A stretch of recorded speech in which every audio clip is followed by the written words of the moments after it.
Olá, amigos do Notícias Agrícolas, muito bom dia. Estamos no ar com mais um boletim. Nosso foco nessa entrevista é a possibilidade que se abriu de ter o Brasil também como um usuário do Canal do Panamá. Esse estudo está sendo desenvolvido, está sendo aí, estimado já pelo Departamento de Logística da Conab e a gente quer entender quais são os gargalos, as dificuldades, enfim, as novidades sobre esse tema, principalmente para os portos do Arco Norte, os portos que ficam mais ao norte do país. Para falar sobre isso, temos aqui conosco o Tomé Luiz Freire Guti. Ele é superintendente de logística operacional lá da Conab. E seja bem-vindo, viu, Tomé? Obrigado pela participação, pela disponibilidade de estar aqui conversando com a gente. É óbvio que o nosso tema é esse do Canal do Panamá, mas eu não poderia deixar de abrir essa entrevista perguntando para você, Tomé, do atual momento logístico, né? A gente tem uma chuvarada muito grande em algumas regiões, complicando um pouquinho a chegada nos portos. A gente tem uma concentração de oferta em função de um atraso da safra que ocorreu em função do plantio já atrasado e agora também da chuva atrapalhando a colheita. Como é que os portos estão nesse momento? Tá tranquilo? Tá preocupante? Enfim, o que a gente pode esperar para esse mês de março do escoamento da nossa produção, das exportações principalmente? Seja bem-vindo, viu, Tomé? Primeiramente, bom dia, muito obrigado aí pelo convite do Notícias Agrícolas, é um canal importante e referência no setor agropecuário, né? E indo diretamente ao assunto, então, houve um atraso no plantio, principalmente da soja, né? Em estados importantes, sobretudo no centro-oeste do país, que demanda uma alta movimentação de cargas, tanto para Santos quanto para a região do Arco Norte, né? E em função disso, um acúmulo na colheita, né? Então, assim, tem um volume muito alto de soja sendo colhido, que foi colhido nessa final de fevereiro e primeira semana aí de março, né? Apesar da chuva em alguns momentos atrapalhar, inclusive a própria colheita, mas assim há uma movimentação muito grande em direção aos portos. Nós não estamos tendo notícia de atraso especificamente nos portos assim tão significativo a ponto de causar um custo de demurragem muito alto, né, para os exportadores. Nós estamos tendo muito problema, de fato, principalmente na BR-158, que é a direção a Miritituba, em função de atoleiro e tudo mais, uma movimentação altíssima de caminhão. Isso, inclusive, causou um alto custo de frete nessa última semana, né? Então, o frete de uma semana para outra subiu aí R$30, R$40, e aí também tem uma questão de custo do diesel no país, que fez a elevação dos fretes e a alta demanda toda acumulada nesse período, né? Então, o mercado tá muito aquecido, o mercado de transporte, né? Mas, assim, a gente não está tendo notícias de grandes atrasos dos portos em si. É óbvio que o excesso de chuva, principalmente em áreas, regiões do mais ao sul do país, por exemplo, Paranaguá, é um problema, historicamente é um problema, quando tem um excesso de chuva ali para poder a movimentação dos portos. Mas até agora a gente não está tendo grandes reclamações, não. Acho que as coisas estão fluindo nos portos especificamente razoavelmente bem, apesar do grande volume. O maior problema é principalmente subindo naquela região da BR-158, que ainda você tem 110 quilômetros de estado de chão ainda, que precisava asfaltar, e pelas informações que a gente tem em função da questão de ser uma área de reserva indígena, a própria justiça não permitiu que se fizesse a obra lá, então o próprio governo federal está fazendo um desvio um pouco maior para tentar resolver essas questões, mas obviamente que não é nessa safra que essa questão vai ser equacionada. De qualquer maneira, a movimentação nos portos está bem aquecida, bem alta, e a gente estima aí que para o mês de março até abril nós vamos ter um baita volume de exportação de soja por esses portos do Arco Norte do país e Santos também. Pois é. Eu perguntei isso porque a gente acompanhou recentemente, coisa de uma semana aqui, o line-up, né, a fila de navios nos portos brasileiros, e tinha algo em torno de 19 milhões na apuração que a gente chegou a fazer aqui no Notícias Agrícolas, 19 milhões de toneladas. Qual que é a capacidade hoje dos portos brasileiros mensal, Tomé? Olha, isso depende muito, né? Assim, por exemplo, um Porto de Santos, por exemplo, ele tem uma capacidade bastante elevada. Esses 19 milhões aí, a gente já teve exportação de soja em um mês, em torno de 8 milhões de toneladas de soja no país todo. Né? É um volume razoável, até porque não se exporta Só somente soja, né? soja, né? Uhum. Se exporta soja, tem alguma coisa ainda de sobra de milho, de safra antiga. Você tem o próprio algodão, que quando começar a colher também entra mais para frente, um pouco do algodão. Você tem o fertilizante chegando para o milho, né? Uhum. Então, assim, tem outras coisas que movimentam, né? Mas, assim, é uma movimentação, eu acho que, assim, 8 talvez até 10 milhões de toneladas a gente consegue mandar por mês aí com uma certa tranquilidade, né? Eu acho que a nossa capacidade portuária vem aumentando ao longo desses últimos anos, né, bem significativamente. Então, eu acho que o país ele tem condições de ter um volume maior do que antigamente. Né? Antigamente, você falava em 7 milhões, 6 milhões de toneladas de milho de soja na exportação no mês, é uma coisa quase que pouco imaginável, né? Então, hoje não. Hoje você consegue mandar 10, talvez até um pouco mais nos portos brasileiros. Boa. Principalmente porque dividiu, né? Se você pegar, por exemplo, hoje, 31% mais ou menos da soja do ano passado, toda a soja do ano passado foi exportada pelo Arco Norte, entendeu? Então, se a gente pegar esse cenário aí de exportação, 31% por Arco Norte, deixa eu ver aqui, só tirar uma dúvida aqui é mais ou menos isso, 31% por Arco Norte, quase isso por Santos, então, assim, é um volume significativo pela região norte do país, né? Norte e Nordeste, né? Então, você pega Perfeito. aí... E isso graças primeiro, a lei dos portos, que facilitou a iniciativa privada entrar no processo, né? E segundo, o alto investimento de portos aí, de empresas que têm um interesse muito grande. Obviamente que, por exemplo, você pega a Itaqui hoje, o foco não é nem necessariamente tanto grão, né? O foco muitas vezes é questão de minério de ferro em função da Vale. Mas você tem a Cargill lá, você tem a MAG em Taquatiara, você tem Pung, MAG, Cargill, tudo em Barcarena.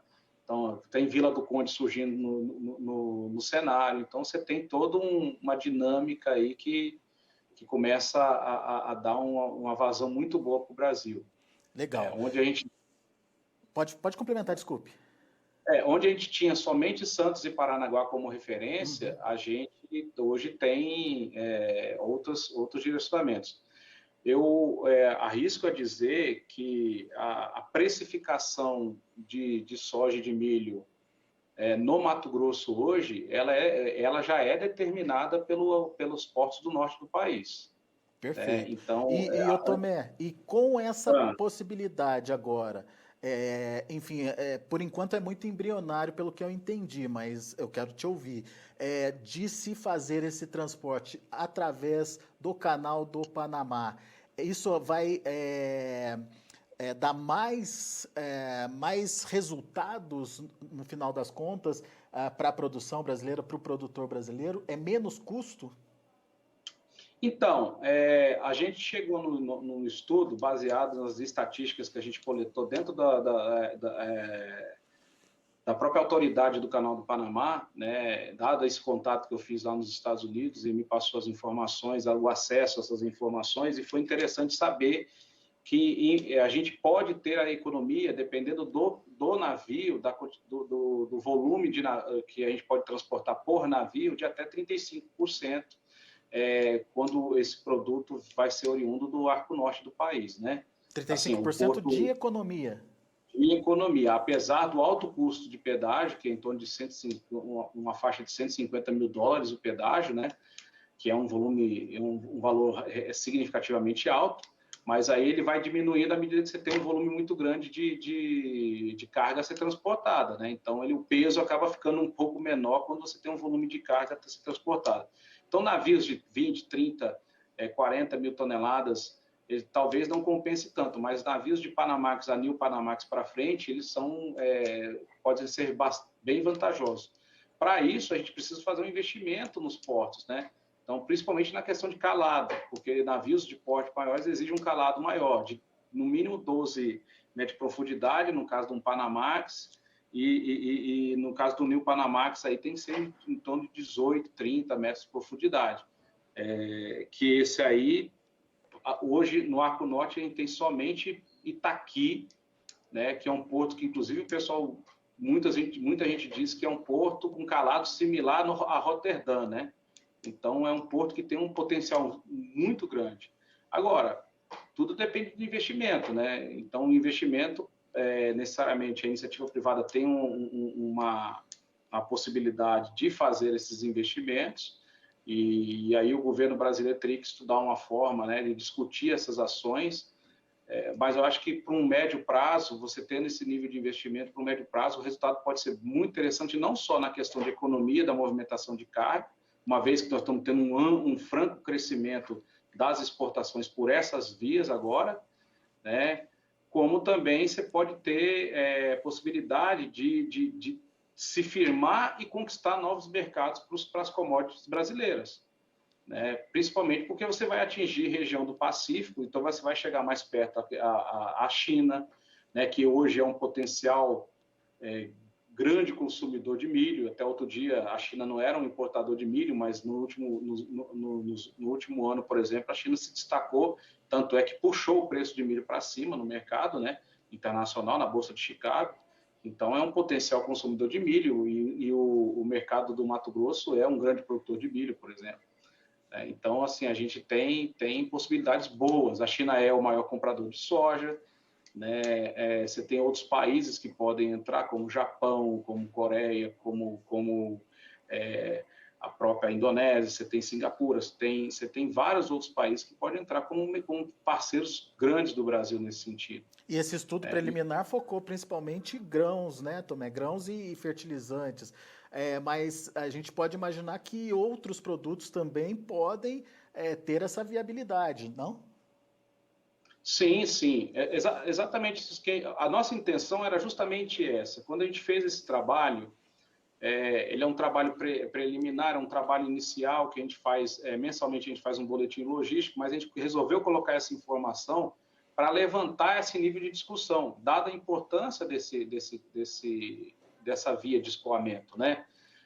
Em 2016, o Canal do Panamá fez um investimento, colocando 2 novas eclusas com possibilidade de movimentação de navios de New Panamax para cima. Então, assim, eles estão com intenção de movimentar mais cargas pelo Canal do Panamá. Hoje, o principal exportador por essa via Canal do Panamá é os Estados Unidos, obviamente, porque foi quem fez o investimento inicial, né? Mas você tem ali, retornando a China, né, que é muito mais carga que vem dela do Pacífico para o Oceano Atlântico, né? Então é uma carga provavelmente de fertilizantes, de insumos e tudo mais, de produtos containerizados, né? Então, quando você coloca em produtos containerizados, por exemplo, você pode colocar aí cargas frigorificadas, carne, frutas e tudo mais. Vai depender, obviamente, de um estudo de viabilidade para ver se vale a pena transportar por essa via, mas existe a possibilidade, né? Então, assim, a gente começa com grão, que é o nosso grande mercado hoje, e aí vamos vendo a possibilidade da viabilidade técnica e econômica de se fazer por esse caminho também. Então, são rotas que são necessárias, né? Muita gente fez estudos, inclusive, não sei se vocês lembram daqueles estudos de passar uma ferrovia cruzando o Brasil, atravessando até o Chile para poder exportar. Hoje o Chile é um grande exportador pelo Canal do Panamá. Salvo engano, acho que é o 3º ou 4º exportador pelo Canal do Panamá, e ele é um país que tem uma produção forte de frutas, né? De uva, de frutas de clima temperado. Então, para a gente ter ideia da possibilidade que a gente pode ter no futuro. A gente tem essa lista dos países que mais movimentam lá no Canal do Panamá, e sim, o Chile é o terceiro. Vou pedir até para o nosso editor colocar no ar aqui para a gente. Estados Unidos detém quase 69% da participação, China com 16%, Japão com 14% e o Chile em quarto lugar, Tomé, com 11,3% aí. Depois vem a Coreia, o México, a Colômbia, o Peru, o Equador, Canadá, enfim, tem uma lista aqui que está disponibilizada nesse estudo da Conab, que a gente vai colocar também para vocês poderem entender melhor o que a gente está falando. Muito bem, mas diga, Tomé, pois não. Esses dados, inclusive, são dados que a gente retirou, a gente não mudou nada, tá? Esses dados são dados retirados da autoridade administrativa do Canal do Panamá, das estatísticas que eles nos forneceram. Então, assim, isso que eles colocaram para a gente aqui, né? E para vocês observarem o que os Estados Unidos movimenta de carga pelo Canal do Panamá, né? O que ele manda para a Ásia, por exemplo, né? Então, assim, onde você vê a origem, por exemplo, os Estados Unidos manda em torno de 122 milhões de toneladas de produtos diversos pelo Canal do Panamá, com destino ao caminho do Pacífico. Então, a gente tem que ver a importância dessa via de escoamento de produção. Muito bem. Esse estudo concluiu também que ele é viável para alguns portos brasileiros, principalmente os concentrados no norte, na metade norte do país. Vou pedir até para o nosso editor colocar na tela, o Matheus, colocar na tela para a gente essa distância dos portos brasileiros, só para a gente entender o que isso significa. A gente tem aqui, Tomé, Itacoatiara, pelo Canal do Panamá, com 11.500 milhas náuticas, pelo Cabo da Boa Esperança, 12.800 mil milhas náuticas, né? Uma diferença aí de 11%. Vila do Conde também com uma diferença de 10%, de ganho de 10%, Santarém no Pará 9% e Itaqui no Maranhão 6%. A partir dos portos de Salvador, Vitória, Santos, Paranaguá, São Francisco e Rio Grande, essa diferença já é negativa e não compensaria, é isso, Tomé? Eu acho que aí você tem compensatório você transportar quem transporta pelo sul, principalmente o Santos, que é o principal porto do país hoje, aí mantém o nosso direcionamento tradicional, né? Nossa rota tradicional. Agora, olha só, aí você questiona assim, olha, por que o Brasil não procurou isso antes, né? Primeiro, porque o desenvolvimento dos portos do Arco Norte era irrisório. Se você pegar vou pegar aí há 10 anos atrás, a gente nem falava sobre Arco Norte direito no país, né? Então, você vê dos 5 anos para cá, o que aumentou de exportação, graças à questão também, principalmente da necessidade de exportação de minério de ferro e grãos, né? Então, ou seja, as commodities, principalmente, elas direcionaram muito essa linha de exportação, dado o alto custo de você transportar, por exemplo, um milho e uma soja do Mato Grosso, lá de Sorriso, ou Lucas do Rio Verde, né, ou mesmo Campo Novo dos Parecidos, Tangará da Serra, descendo até Santos, rodando mais de 2.000 quilômetros de estrada, que é uma coisa que, economicamente, qualquer um de fora do país acha isso inviável, né? E a gente conseguia fazer ainda conseguia exportar, ainda conseguia ter retorno financeiro muitas vezes. Pois é. Outras vezes a gente tinha que ter uma ação governamental de apoio e suporte, né, em política agrícola para poder sustentar, como foi várias vezes o caso do milho, né? Então, que a gente não conseguia fazer essa movimentação no país, dado o alto custo, né? Então, hoje não, hoje você tem um preço, foi o que eu falei, o preço hoje dessas commodities praticamente estão sendo balizados pelos portos do Arco Norte. Então, com essa diferença ainda, a gente tem que botar no papel, fazer, aí sim, foi o que a gente falou, a gente fez um primeiro levantamento estatístico das informações, das estatísticas básicas, né, dessas informações, e daí para frente a gente tem que provocar, tanto a iniciativa privada quanto o setor público, a discussão das viabilidades técnico-econômicas, de quais são os produtos que têm maior vantagem, tudo mais. A gente já sabe que pelos dados primários aqui, os portos do Arco Norte, principalmente o Itacoatiara, Vila do Conde, pode considerar Barcarena na história também, Santarém e Itaqui são os que têm vantagem, pelo menos em questão de diferença de milhas náuticas, né? E aí, daí para frente, a gente tem que ver qual é o nível de investimento que necessitaria. E aí é um trabalho não é só da agricultura, mas aí tem pessoal do transporte, da Agência Nacional de Transportes Aquaviários, e aí a gente tem que trabalhar nesse sentido, visando um ganho econômico para o nosso produtor rural brasileiro, né? E, consequentemente, a gente dependeria muito menos da política agrícola propriamente dita, né? Daquela política de suporte, de apoio, porque o mercado daí para frente começa a rodar sozinho, sem ter essa necessidade de aporte, salvaguarda que a gente foi anos a fio utilizando. Ô Tomé, eu tenho a informação de que algumas empresas brasileiras e alguns terminais também já assinaram um acordo internacional de intercâmbio de informação e cooperação técnica com as autoridades panamenhas.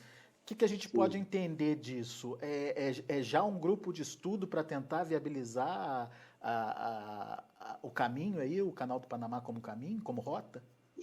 Já começaram a procurar essa situação, né? Hoje conversando com o próprio pessoal do Canal do Panamá lá, as informações que eles nos deram que não necessariamente precisam do governo ir lá e negociar com eles alguma coisa especial, tal. Você não precisa, eles não necessariamente, é uma relação privada, né?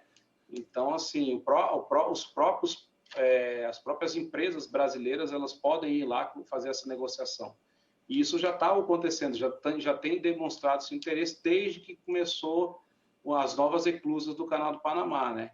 Então, assim, hoje eles têm possibilidade de movimentação boa de cargas, e aí, obviamente, como você está começando a ter um volume muito grande de movimentação de produto pelo arco norte do país, é uma questão de tendência observar essas rotas, né?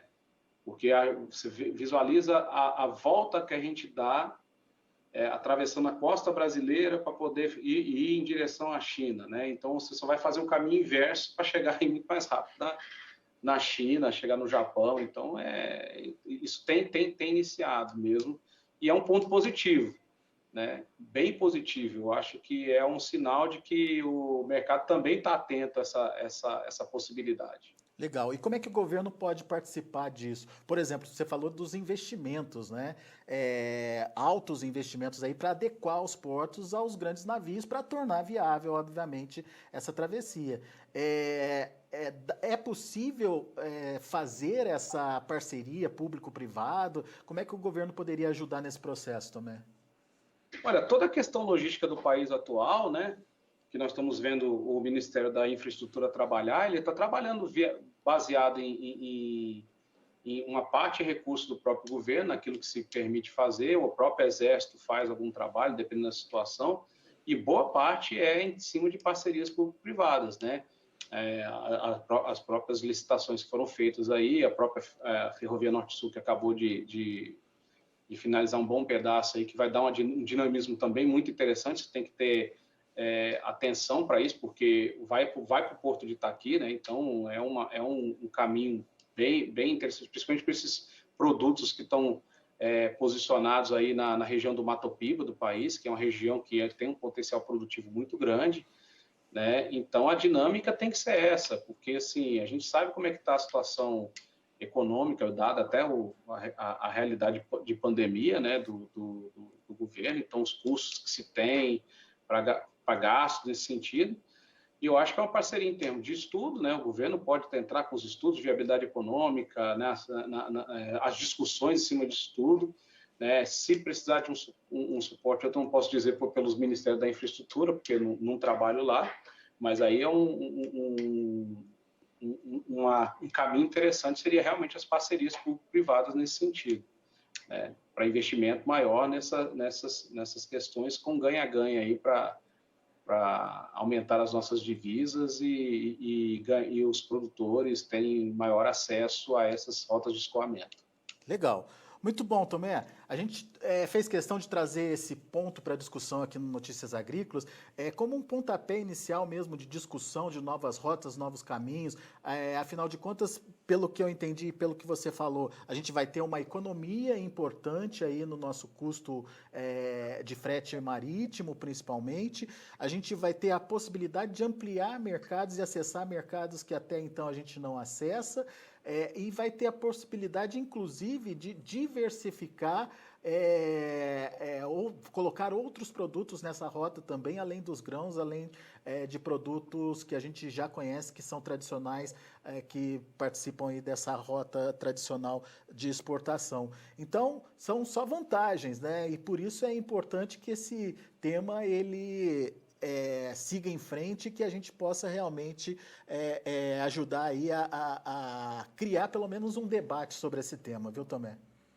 Exatamente. A ideia nossa do trabalho é justamente suscitar esse tipo de discussão, né? A gente tem discutido no país, e eu faço parte pela Conab da CETELOG, né? Então tem se discutido diversos assuntos relacionados à logística no país, né? Há muitos anos se discutia a questão das rotas ferroviárias, né? Que pareciam que não iam sair nunca e hoje elas estão começando a virar uma realidade. Há quanto tempo no país se discutia finalizar a BR-163? Hoje é uma realidade, ela já está finalizada, né? Então, assim, a gente tem... tudo começa com a gente suscitar as discussões. E a ideia desse trabalho era justamente isso, a gente começar a suscitar essas discussões, botar isso na ponta do lápis, falar, e aí, vale a pena, não vale a pena, vamos discutir, vamos trocar ideia, e amadurecendo essas discussões, a gente pode fazer um ganho significativo para o país. O país ele precisa realmente aumentar suas divisas, ele precisa realmente diversificar os seus produtos da pauta de exportação. Produtos agrícolas, nós temos assim inúmeros produtos que têm grande vantagem. No norte do país mesmo, assim, eu não sei em termos de volume te dizer agora, olha, pô, quanto que volume que isso vai valer a pena ou não aí pelo Canal do Panamá, mas é uma questão de estudar. Produtos da própria região norte, né, como o açaí, que é um produto que tem uma aceitação mundial muito grande. Então, tudo isso pode ser às vezes a gente fica falando, pô, isso ainda é um sonho, tal, dependendo da situação, mas a gente vai conversando, vai discutindo isso e pode chegar num ponto muito favorável para o nosso país. Entrada de fertilizantes, que é um custo alto para o produtor rural, pode vir de uma forma um custo mais barato. Né? Tudo isso tem que se botar na ponta do lápis e discutir. Eu acho que esse é o ponto inicial. Primeiro, a gente vai botando na tela os trabalhos, vamos discutindo, coloque nos fóruns próprios que tem que discutir, e a gente não se furta a ser chamado para discussão. Então, a gente vai continuar pesquisando esse assunto, vai continuar se debruçando nisso, porque a gente tem interesse de apresentar a Conab tem interesse de apresentar para o país aí essa forma de inteligência do setor agropecuário, de informações que possam levar a discussões e políticas assertivas no futuro. Muito bom. Meu caro Tomé, muito obrigado, viu, pela disponibilidade de estar aqui com a gente, de explicar direitinho o que é isso, o que significa essa nova rota para o Brasil e como implementar essa nova rota, obviamente, dentro das questões de viabilidade sendo estudadas e levantadas aí. Muito obrigado por enquanto e a gente vai voltar a conversar sobre esse tema e sobre os demais temas da logística brasileira, que é bastante complexo. Um grande abraço para você, Tomé. Eu que agradeço aí a participação, a Conab agradece aí o espaço que vocês estão dando para a gente e a gente espera que eu continue utilizando essa parceria aí nossa aí, e a gente está à disposição para responder as perguntas e as necessidades que o setor agropecuário precisa. Legal. Grande abraço, até a próxima. Até a próxima. Tá aí, então, Tomé Gucci aqui com a gente no Notícias Agrícolas, trazendo aí o pontapé inicial de uma discussão muito pertinente, aparentemente muito pertinente aí, que é a questão da colocação do Brasil na rota pelo Canal do Panamá. Viabilidade essa que viria através dos portos do Arco Norte, obviamente, que estão mais próximos aí, e que poderia significar, num primeiro momento, uma redução de até 35% nos custos dos fretes marítimos hoje do Brasil, principalmente em relação à Ásia, à China, né? Além disso, existe aí a possibilidade de acessar novos mercados, principalmente na Ásia, que a gente não consegue acessar. Essa rota facilitaria aí o caminho e também de diversificar a produção, o escoamento da produção através desse canal do Panamá, que encurtaria aí a distância entre o Brasil e a Ásia de uma maneira geral. Uma boa expectativa, portanto, obviamente precisa de investimento ainda, como o Tomé bem colocou, a viabilidade são para grandes navios e nem todos os portos do Arco Norte tem essa possibilidade de estar recebendo grandes navios, mas nada que um investimento, uma parceria entre governo e a própria iniciativa privada não resolva no médio prazo. E principalmente porque esse é o momento de investimento, de continuidade dos investimentos nesses portos do Arco Norte, que são os mais recentes investimentos logísticos do Brasil e que vem precificando, como o Tomé também colocou, a produção brasileira, a soja brasileira, principalmente em termos de custo logístico. A gente vai ficando por aqui, agradeço muito a sua atenção e audiência. Daqui a pouquinho eu volto com as informações do mercado do boi. Continue com a gente.